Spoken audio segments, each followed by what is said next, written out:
As far as yung preparation naman namin for the Batang Pinoy, okay naman. Nag-train naman yung mga athletes natin for 45 days. At the same time, sila rin yung mga potential athletes. Sila yung tinatawag namin na provincial sports training reserve natin. Every time na meron tayong national competitions na hineheld ng mga local government units. So, kinukuha namin sa mga schools division. So, I also want to thank yung mga schools division like Lawag City, Ilocos Norte, at saka Batak for na pinapahiram yung kanilang atleta sa amin. Ano nga atleta timapan makisali mo?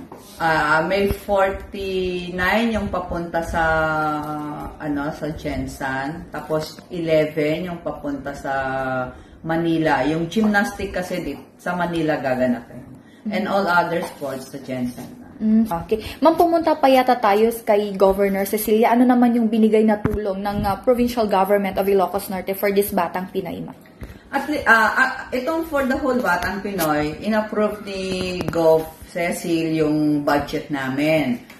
Yung mga meals namin, yung airfare namin, tapos lahat ng mga uniform na gagamitin ng mga bata.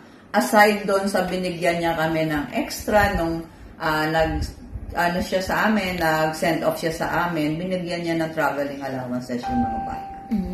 Okay. Ma'am, expect rin ba natin na mas marami pang gold ang maiuwi ng ating mga atleta from Ilocos Norte, ma'am? Actually, yun naman ang aming goal eh. Pag pumunta kami sa isang competition, we always aim for the gold.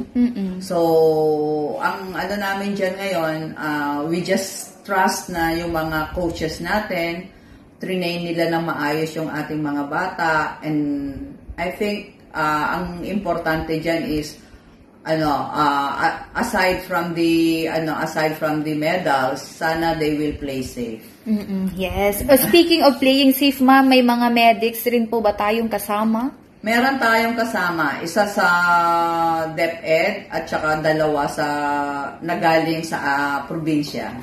Okay. Ma'am, last year, ilang gold na yung na-iuwi natin, ma'am? At mga anong event po ito, ma'am? 5 golds yung naiuwi namin last year. So, ang mga medals na nagbigay sa atin ng gold is yung sa gymnastic at saka sa athletics.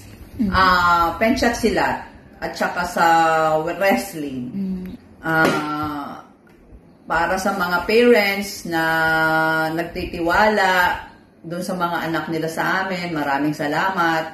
At sana patuloy ninyong susuportahan yung mga anak nyo na ma-involve sa sports. Kasi aside from yung tulong ng ating probinsya, pag nanalo sila sa mga ganitong pagkakataon, magkakaroon sila ng athletic scholar na ibinibigay ng probinsya.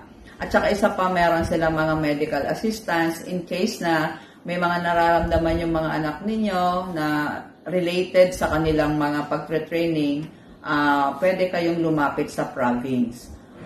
Para sa mga parents, sana tulungan nyo kami na ma-encourage yung mga anak nyo to go into sports.